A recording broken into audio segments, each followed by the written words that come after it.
Hi, I'm Talia Baroncelli, and you're watching theAnalysis-news. I'll shortly be joined by Richard Silverstein to speak about Israel's genocidal war in the Gaza Strip, as well as its invasion of Lebanon. If you'd like to support us, you can go to our website, theAnalysis.news, hit the donate button at the top right corner of the screen, and make sure you're on our mailing list. That way, you're always up to date every time we publish new episodes or new podcasts. You can also like and subscribe to the show on YouTube, or if you prefer to just listen to us, you can get us as a podcast on Apple or on Spotify. See you in a bit with Richard Silverstein.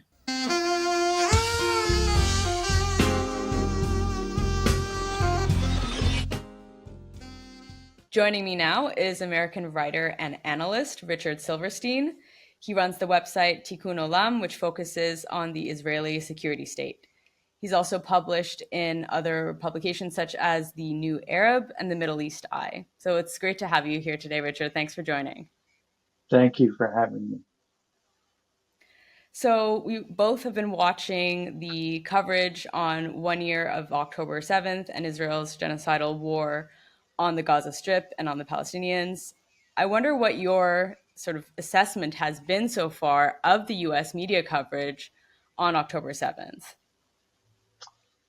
Well, I've been disappointed in the coverage because it veers into sort of weaponizing mourning, weaponizing Israeli suffering on behalf of political interests of Israel in and demeaning the Palestinians and justifying the genocide happening in Gaza. There's a continual echo of the 1,200 Israelis who were killed on 10/7, which obviously is a trauma for Israel, but they're trying to use it in order to increase support for what Israel is doing without acknowledging the pain and the suffering of Palestinians in Gaza, which isn't a day-long trauma like 10/7 was for Israelis, but is a year-long trauma. Every day, 50 or 100 Palestinians are murdered in Gaza, and there's no one outside of the Gazans themselves who are mourning them, except maybe in the Arab world. So you have media, CNN, you have all the different media platforms around the world trotting out Israelis who have suffered. You know, the parents of hostages, the parents of Israelis who were killed, and it's a litany of Israeli suffering. And it blots out the suffering of Palestinians, which is many, many, many times greater than the Israelis. Because if you look at the number of Gazans killed, 42,000 only of the known dead, compared to the 1,200, that's 35 times more Palestinians killed in the past year than the Israelis killed on 10/7. So I think it's really important to put that in perspective, and it's a message that isn't being heard. Right. And what you're saying is kind of similar to something that author and political scientist Naomi Klein has been writing about. She recently wrote a piece in The Guardian in which she said that Israel has essentially been weaponizing the trauma of October 7th to legitimize the continuation of this war on Gaza. What do you see as the end game right now? Because as you've mentioned, I mean, there are over 40,000 Palestinians who have been killed in Gaza. There have been many people killed as well in the West Bank. Benjamin Netanyahu has constantly been stalling all the various bridging proposals and other ceasefire proposals. He says that he wants to get the hostages back, but everything that he's been doing, according to numerous reports, is that he's actually not really interested in getting the hostages back because he doesn't want to have a ceasefire in Gaza. So what's your assessment now of the end game or the military operations that are in Gaza right now? I'm afraid it doesn't look good. I don't see any way or any possible outcome where Netanyahu agrees to a ceasefire, and that's for a number of reasons. He's basically a narcissist and a megalomaniac. So the only thing he wants is to preserve his own power, because he knows that as soon as the war ends, the Israelis who basically hate him because he hasn't gotten the hostages home, will defeat him at the polls.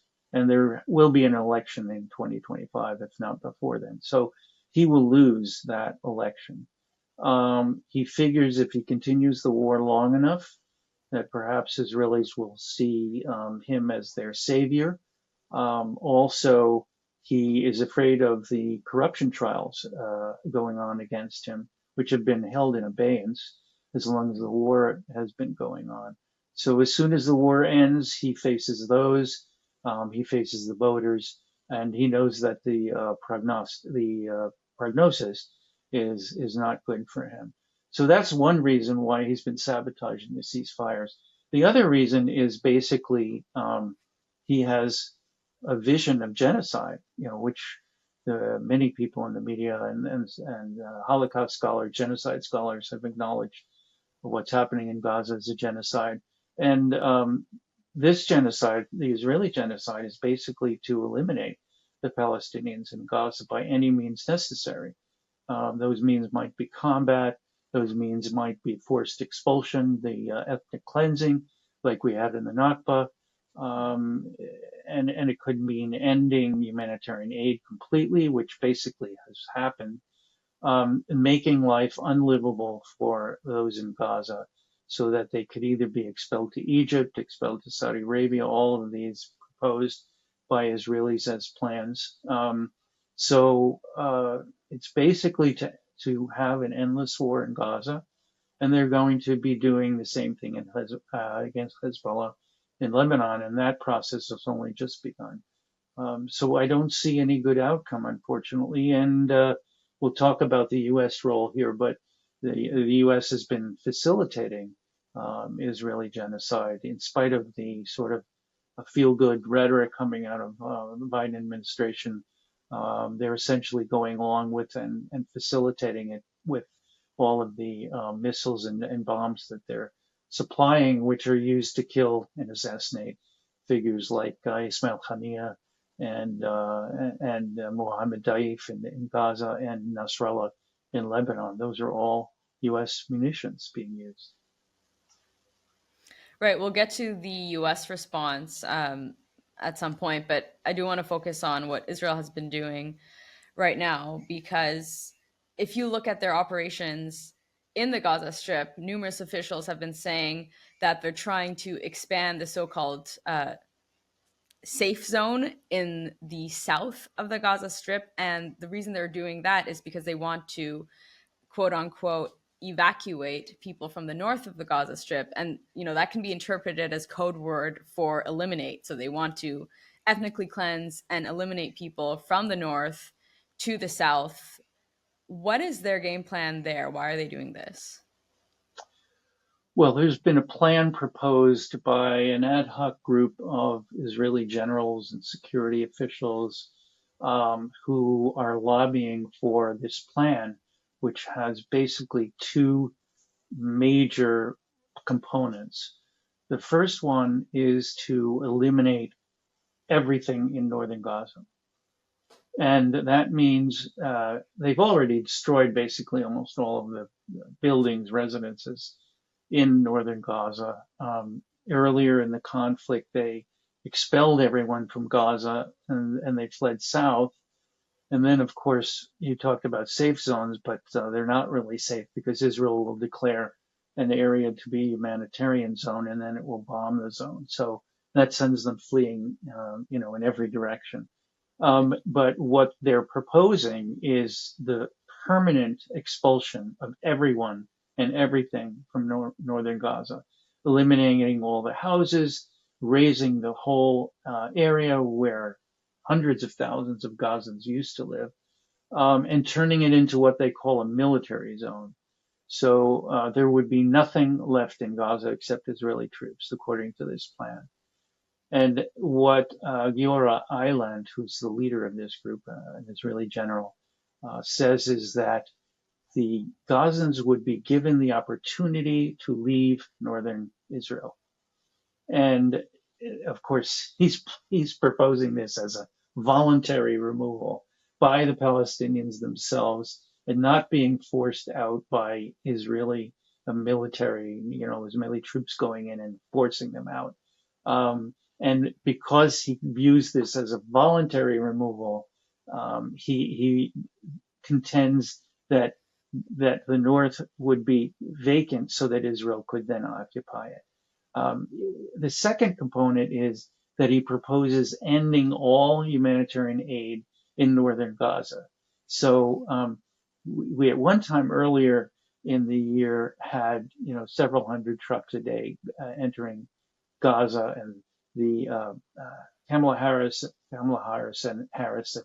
and Biden have been boasting, and Antony Blinken, Secretary of State, boasting about how they pressured Netanyahu to allow more trucks to come in, and more did come in.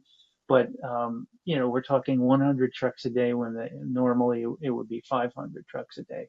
And Gaza is under siege, so these trucks were the only materials coming into Gaza. And now the number I just looked up is 64 trucks a day entered Gaza in the month of September. So I have gotten an Israeli security source has told me that Israel is now formally become state policy to implement the Eiland proposal, the Eiland plan. So the IDF has expelled everyone from northern Gaza. They're not saying that they're implementing this plan, but that's what they're doing, and that's what the security source told me. And I would predict that in October or November, there will be no humanitarian trucks entering Gaza. And because he's saying that there would be no Gazans left in the north, he can then stop any activity, any humanitarian aid from entering northern Gaza.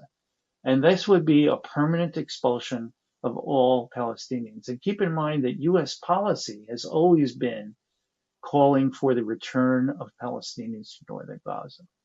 So I would ask the State Department, and I'm sending a query to them today, saying, do they have any comment about the Eiland plan and Israel implementing it? My guess is that they either won't respond to me, or they will say, in the past, we've said that we want the Palestinians to return. They will not comment on the Eiland plan because Israel hasn't publicly said that it is. However, I should note that right-wing extremist politicians and members of Knesset and ministers have applauded what Israel is doing and saying that they're implementing the Eiland plan. So you haven't had Netanyahu say it, you haven't had the chief of staff say it, but that's what they're doing. And it's very similar, by the way, to the Nakba, because in 1948, Ben-Gurion was very careful not to say that Israel was expelling Palestinians, not to say that 750,000 Palestinians who were driven out from Israel during the 1948 war were being expelled according to an official plan. He didn't want anything written down, although we know from various sources that there was an official plan. So they're following the same playbook now and hoping that the world will sort of either look askance or not notice that that is what they're doing. Right. And Ben-Gvir, who's the Minister of National Security of Israel, I mean, he constantly says that he wants to occupy and settle or resettle Gaza, and that, extreme settlers from Israel would then go to the Gaza Strip to live there. And so it does seem like the creation of what's called the Netzarim corridor, which divides the north and the south of the Gaza Strip, is really a way to achieve that. And just listening to what Matt Miller from the State Department has been saying, there were similar questions posed to him as to why Israel is still involved in the north and is trying to, increase its strikes on Hamas, or that's what they're alleging. They're saying that they're increasing their strikes on Hamas in the north, even though in the past they said that they've actually driven out Hamas from the north. So there's some contradictory messaging there. But the response that the U.S. or Matt Miller gave on behalf of the U.S. is that they would not support Israel resettling that area, and something that Blinken has said in the past is that they would never support the the changing of any of those geographical boundaries of Gaza. So they want the territory to stay the same. But in terms of what they've been doing by providing Israel with at least 17 billion US dollars this past year, and if you look at other operations included, it's probably 22 billion since October 7th. They're just enabling any sort of genocidal policy that Israel has been pursuing. So, based on all that, how do you then evaluate US support for Israel? Well, about what you just said about the U.S. views towards Israel in Gaza, it's important to note that those views were stated months ago and that they haven't been restated. So, unless maybe Matt Miller did mention that in his press conference, but those are basically irrelevant statements because the U.S. has done nothing to get Israel to honor what the U.S. is saying its policy is. Right. It's not exerted any pressure on Netanyahu to allow Gaza residents to return or to allow humanitarian aid into the north. So if you say something as a politician but don't do anything to implement it, it doesn't matter what you've said because it's meaningless. And basically, U.S. policy towards Israel is meaningless as far as what they're saying they believe or what they say what they want or what policy they say they want. It hasn't been willing to exert pressure. It hasn't been willing to follow Bernie Sanders' approach, which was to call for a halt of U.S. military aid to Gaza, to Israel. And as long as they're not willing to exert pressure, real pressure, that Israel will feel and that will hurt Israel, then you might as well have no policy at all. And I don't think that the U.S. is going to restate its views about what they said months ago about what they would like to see the Israelis do. And even if they do restate it, as I said, it really has no meaning. And I wanted to go back to another thing you raised, which was what will happen if Israel does turn the north into a military zone.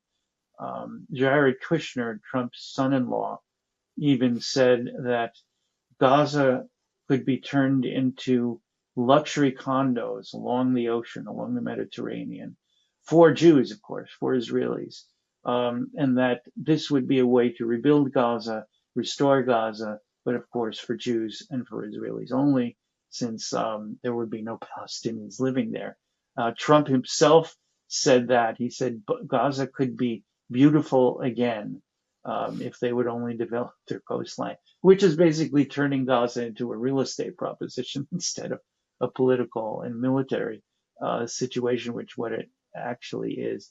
And I was thinking as you were talking just now that what Israel would do after it turned it into a military zone, it would start putting settlements in there, which is roughly what Kushner and Trump were talking about. They'd ship settlers into Gaza and turn it into a permanent Israeli either annex it, like they're talking about in the West Bank, or they would just have the North be part of Israel, informally part of Israel. And that's what I think the world is not willing to face these things and not willing to listen to analysts and journalists like me predicting what will happen based on what we know has happened in the history of this conflict. And everybody is listening to Kamala Harris and Joe Biden saying feel good rhetoric that has no bearing on what actually will happen. Not only what will happen, what is happening now, the genocide staring us right before our eyes.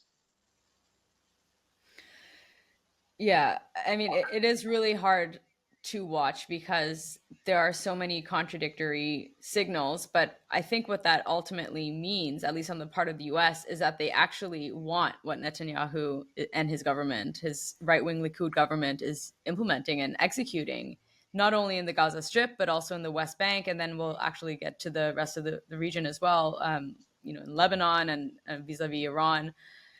It's it's just incredible to watch though, because it seems like there's this massive facade of trying to communicate that, oh, we're doing everything that we can. You know, there are numerous sort of liberal cope articles and Politico and other outlets saying, you know, that President Biden is so upset. He's so upset with Benjamin Netanyahu. He's communicated how upset he is and enraged he is. And, you know, he's just, you know, Bibi won't listen to him and he's tried his best. But the U.S. could just use its leverage by withholding weapons transfers. So it just seems like political theater. Is that how you interpret it, or do you think that there actually is a certain segment of the maybe the U.S. State Department or Blinken who are trying to bring about a ceasefire? What do you think? Well, just by the fact that 7 different State Department officials and humanitarian aid officials in the State Department have resigned in the past year because their resignation calls out Blinken, calls out administration policy, saying that it is a facade, is the word you mentioned, saying that there is nothing humanitarian about the policy, despite the rhetoric. So I think that tells you what's going on, what the people inside the State Department believe, what the progressive voices within it really believe about what the policy is. And if you read the statement that Harris put out and Biden put out after Hezbollah's leader Hassan Nasrallah was assassinated, basically they applauded the assassination. They ignored the fact that when you murder the leader of major, one of the most important political and military figures in Lebanon, when you assassinate him, when you try to destroy this powerful political entity in Lebanon, you're really sowing chaos in the whole society, in all of Lebanon. You're not just attacking Hezbollah, you're attacking the whole country. How is that a legitimate or reasonable U.S. policy? It's basically saying that the U.S. supports terrorism in order to eliminate its enemies in the region. Not using the word terrorism, of course, but that's what it is. We're supplying them with all of the weapons, all of the bunker buster bombs that are being used to assassinate people like Nasrallah and his subordinates. Israel has murdered many of the Hezbollah senior commanders, and they've been doing it with U.S. weapons. So you can't have this two-pronged strategy, which is to, on the one hand, to say you support a ceasefire, you support not escalating the conflict, but on the other hand, you give Israel billions, tens of billions of dollars in weapons, which they then use to sow further chaos and pursue the genocide. It's an insane dichotomy that they've created, and the world isn't calling it out. I mean, you have a few countries like Spain and I believe Italy, which have stopped sending weapons to Israel, but the amount of weapons they send is really minuscule compared to what the U.S. does. And I should add that the majority of Americans oppose administration policy. They want to see a stopping of military aid to Israel until the end of the war. They want to see a ceasefire. They want the U.S. to pressure Israel, seriously pressure Israel for a ceasefire. They want the hostages returned because a ceasefire would make that happen. And Biden and Harris are deliberately and intentionally opposed to the majority of American opinion. And you would think that the Democrats would be sensitive to this because Harris is teetering on the edge of losing the election. She may yet win the election, but you would think a politician running for president who's in a very, very tight race would listen to the voice of the American people. And the fact that they're defying it indicates that they're more concerned with billionaire pro-Israel donors who donate huge amounts, hundreds of millions of dollars to their campaigns. So the billionaires are the ones who are driving U.S. policy rather than the people, which to people like me and to you and others is shameful. and we are powerless to get them to do anything else. And that's really deeply frustrating and tragic for people like me, journalists like us, analysts like us. We're in the seven U.S. officials who resigned. They've had no impact on policy, changed nothing. Right. And one of the US State Department officials who resigned was Alexander Smith. He had been working for USAID for 4 years. USAID is a arm of the US State Department. And USAID wrote a 17-page report indicating that Israel was actually preventing humanitarian aid from getting into Gaza. And this internal report was submitted to Blinken, to Secretary of State. And yet he still went before Congress and testified before Congress that Israel was not preventing humanitarian aid from getting into the Gaza Strip. So this is in violation of US laws, which stipulate that arms transfers can only be given to a foreign country if that country actually allows for humanitarian aid to be delivered to different areas. So this also relates to additional reports of wrongdoing by Secretary of State Antony Blinken. There was a report in the outlet Dropsite News, which is run by journalists Jeremy Scahill and Ryan Grimm. And this article was written by Yaniv Kogan, and it says that according to an Israeli cabinet member, Blinken actually approved a policy for Israel to bomb aid trucks. And I highly recommend that people read this report. We won't get into the details. But I mean, essentially, this means that Blinken is covering for Israel's war crimes. And the response that Vice President Kamala Harris, who is now the Democratic presidential nominee, has given to really important questions. If you see her 60 Minutes interview, for example, where she was asked about how she could potentially prevent an all-out war in the Middle East and what her stance is vis-a-vis Israel. I mean, it's been very neocon-like and pretty pathetic if you listen to it. So I'm wondering what your thoughts are on Harris's Israel policy and her stance on Iran. So I wanted to point out that U.S. law, this is going back to Blinken, U.S. law says that the U.S. cannot provide any aid to any country that is violating international human rights standards.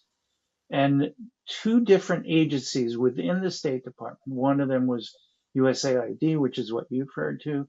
The other, I don't remember the name of it, but they both It's the produced refugee one. reports.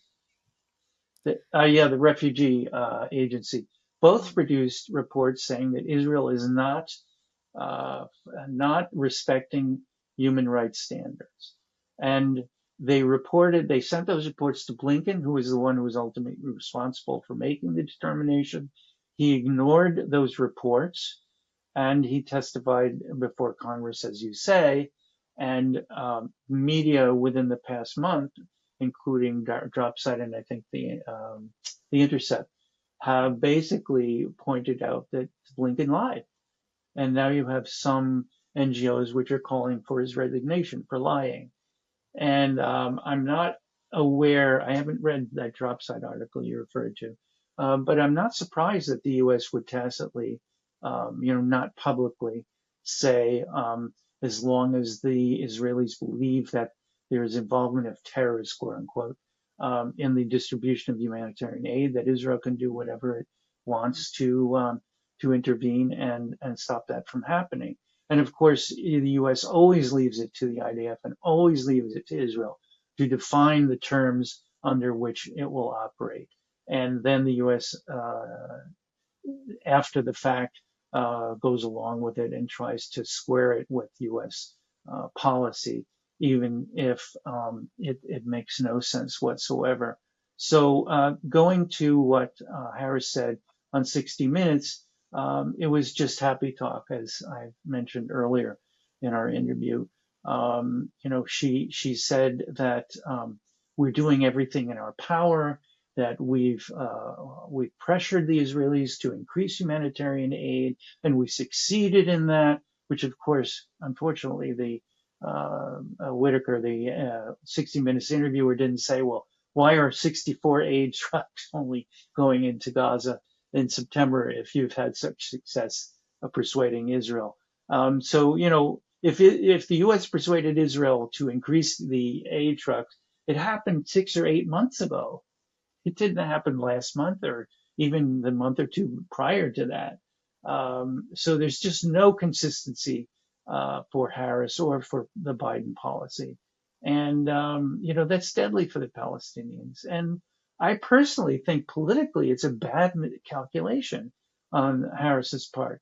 She has a large Arab American community in Michigan, which is one of the battleground states.